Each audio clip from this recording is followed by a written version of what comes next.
It's been 15 years since the Parades Commission was established, and it still hasn't won over the Orange Order or unionist politicians, and some of its determinations have been repeatedly breached. But in the absence of agreement and with new challenges on its books, it doesn't look like it's going anywhere soon. Here's our political correspondent Martina Purdy on the latest pressures facing the Commission.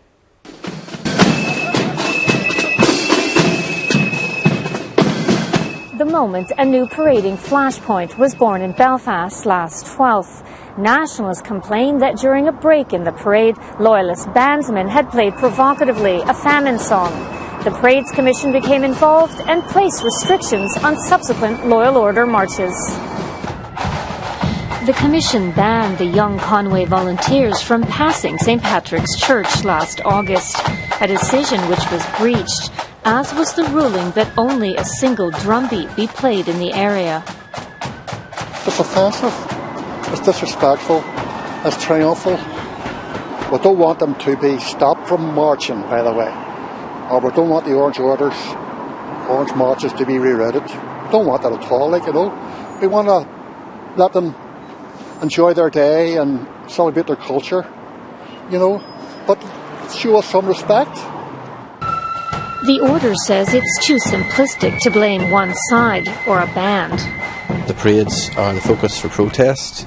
Bands are often the focus also for protest or for remarks being shouted as they go past and all sorts of things. And, there's both sides have to step back from that. I think the Republican community should remember that the third colour in the tricolour is orange. Amid tensions, the Orange Order is once again facing calls to talk to residents.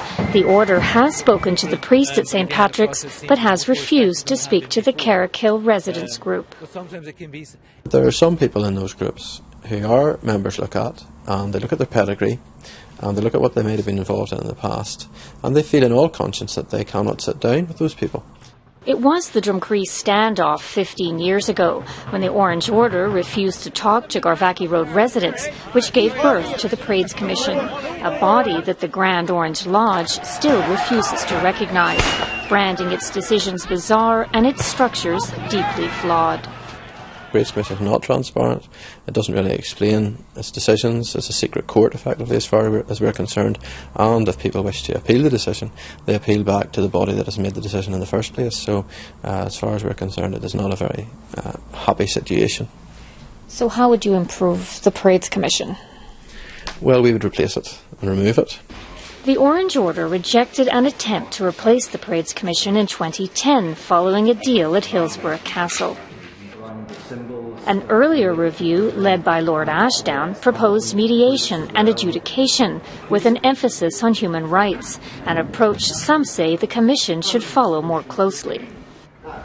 It would ground the decisions in international law, it would ground the decisions in practices operating across Europe, it would take it out of the local domain, and it would give a clearer focus on what people need to do to be able to enable parades to take place in a more equitable manner, or for people to be able to challenge the decisions of the Parades Commission in an easier manner. The current commission hasn't been chosen for its expertise in human rights law.